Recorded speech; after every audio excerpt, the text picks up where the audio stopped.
السلام علیکم دوستو، آج کی کہانی مسخرے کی بیوی کا قاضی کو فریب دے کر اپنے گھر لے جانا۔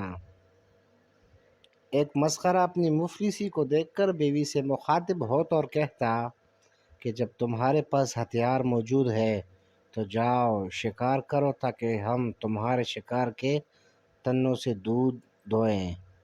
آخر اس کی بیوی قاضی کے پاس سے شکایت لے کر گئی کہ میں اس بدنیت شوہر سے بیزار ہوں۔ قاضی نے کہا کہ اس وقت ہمارے محکمے میں بہت بھیڑ ہے، اس شکایت کی سماعت کے لیے فرصت نہیں۔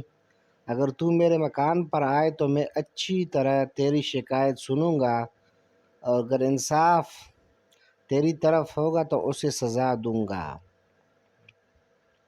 تو رنجیدہ مت ہو، جب مجھے تیرا حال اچھی طرح معلوم ہو جائے گا تو تیرے شوہر کو خوب نرم کر لوں گا۔ عورت نے کہا کہ آپ کے گھر میں تو برے بھلے سب قسم کے لوگ اپنے اپنے قضیے لے کر آتے رہتے ہیں، اگر تکلیف نہ ہو تو کسی وقت میرے مکان پر تشریف لے آئیے۔ عورت کے مکر کی انتہا نہیں، وہ قاضی بھی ریجھ گیا اور شام کو اس کے مکان پر پہنچا۔ عورت نے دو شمع روشن کیے اور مزیدار باتیں شروع کیے۔ قاضی اس نوازش سے اور بھی کھل پڑا۔ مکان بھی خالی تھا اور وہ خوش عورت کے پہلو میں بیٹھا اور اس نزدیکی سے اس کی جان خوش ہونے لگی۔ اس وقت مسخرے نے آ کر دروازہ کھٹکھٹایا۔ فوراً قاضی گھبرا کر اٹھا تاکہ وہاں سے کھسک جائے۔ عورت نے ہاتھ جوڑ کر کہا کہ اگر اس بدبخت حاسد نے آپ کو یہاں سے جاتے دیکھا تو مجھ کو جان سے مار ڈالے گا اور آپ کو سخت رسوا کرے گا۔ چھپنے کی اور کوئی جگہ بھی نہ تھی۔ ناچار عورت کے گھبرا دینے سے ایک بڑے سے خالی صندوق میں جا چھپا۔ وہ مسخرہ گھر میں آیا اور کہنے لگا، ارے او حرافہ، تو بہار و خزاں دونوں موسموں میں مجھ پر وبال جان ہے۔ میرے پاس کون سی چیز ہے جو تجھ پر قربان نہیں کی، پھر بھی تو ہمیشہ شکایت کر کے میرے گناہ سمیٹتی رہتی ہے۔ ایک شخص نے مجھ سے کہا کہ تو قاضی کے پاس گئی تھی اور بہت سے جھوٹی شکایتیں بھی کی۔ مجھ بے گناہ پر تو نے زبان درازی کی حد کر دی ہے۔ کبھی تو مجھے مفلس بتاتی ہے اور کبھی دیوس کہتی ہے۔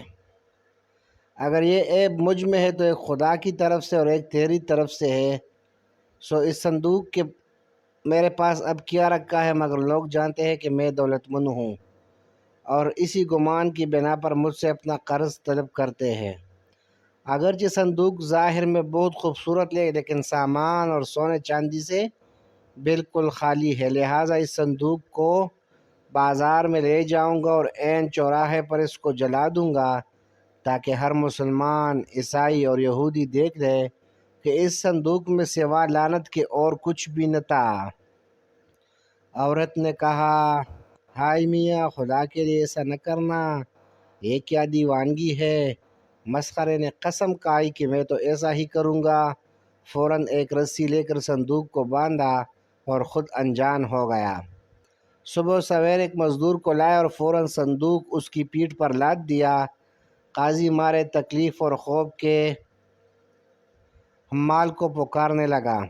اس حمال نے ہر طرف دیکھا کہ آواز کدھر سے آ رہی ہے، یہ بلانے والا کوئی فرشتہ ہے یا کوئی پری کہ چھپ کر آواز دے رہی ہے۔ جب یہی آواز بار بار آئی اور بڑھتی گئی تو آخرکار پہچانا کہ یہ آواز اور آہوازری صندوق کے اندر سے آ رہی تھی۔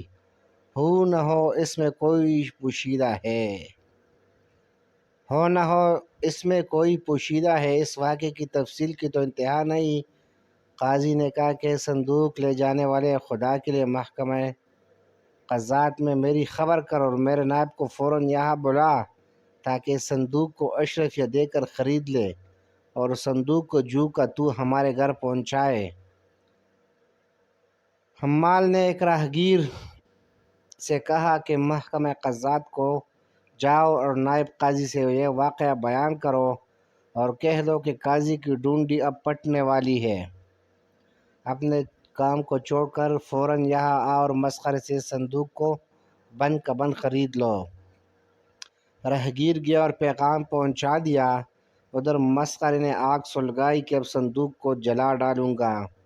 سر بازار عوام الناس میں جوش و خروش پھیل گیا کہ کیا بات ہے کہ مسخرے نے یہاں ہنگامہ برپا کر رکھا ہے۔ نائب قاضی آیا اور پوچھا کہ صندوق کی کیا قیمت ہے۔ اس نے کہا 900 سے زیادہ اشرفیہ دیتے ہیں، میں 1000 سے نیچے نہیں اتروں گا۔ اگر منظور ہے تو لاؤ تیری کا منہ کھولو۔ نائب نے کہا ارے شرم کر بلا، دیکھتے بالتے اتنی بڑی رقم پر اس کو کون خریدتا ہے۔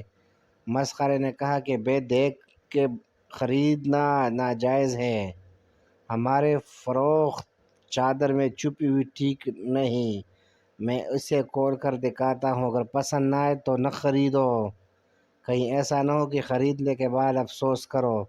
نائب نے کہا کہ نہیں بس جانے دو، میں اس کو بند ہی خرید لوں گا، تو میری بات مان۔ اشرفیوں کی کمی بیشی پر تکرار تو بہت ہوئی، مگر بہرحال نائب نے 1000 اشرفیاں دیں اور صندوق خرید لیا۔ ایک برس کے بعد مسخرہ پھر مفلس ہوا۔ بیوی سے کہا کہ ہوشیار عورت وہی چال پھر چل اور قاضی کے پاس جا کر میری شکایت کر۔ اب کہ وہ عورت دوسری عورتوں کے ساتھ قاضی کے پاس پہنچی اور ایک دوسری عورت کو بیچ میں ڈال دیا تاکہ کہیں اس کی آواز قاضی نے پہچان لے اور اس کو اپنی گزشتہ مصیبت یاد نہ آ جائے۔ عورتوں کا ناز و غمزہ تو فتنہ ہی ہے، لیکن عورت کی آواز سے وہ فتنہ 100 گنا ہو جاتا ہے۔ اگر عورت آواز نہ نکال سکتی تو عورت کے پوشیدہ نخرے بے اثر رہتے۔ قاضی نے شکایت سن کر کہا کہ جا اپنے شوہر کو بلا تاکہ تیری شکایت اس کے روبرو سماعت کروں۔ اب مسخرہ جو آیا فوراً قاضی نے پہچان لیا کیونکہ صندوق کے اندر سے اس کی آواز بھی سن چکا تھا، جو صندوق کی خرید و فروخت اور کمی و بیشی کے متعلق ہو رہی تھی۔ قاضی نے پوچھا کہ اپنی عورت کا نفقہ کیوں نہیں دیتا؟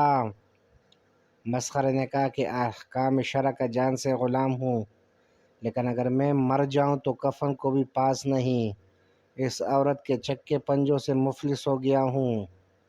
اس بات سے قاضی اس کو اچھی طرح پہچان گیا اور اس کا مکر و فریب یاد آ گیا۔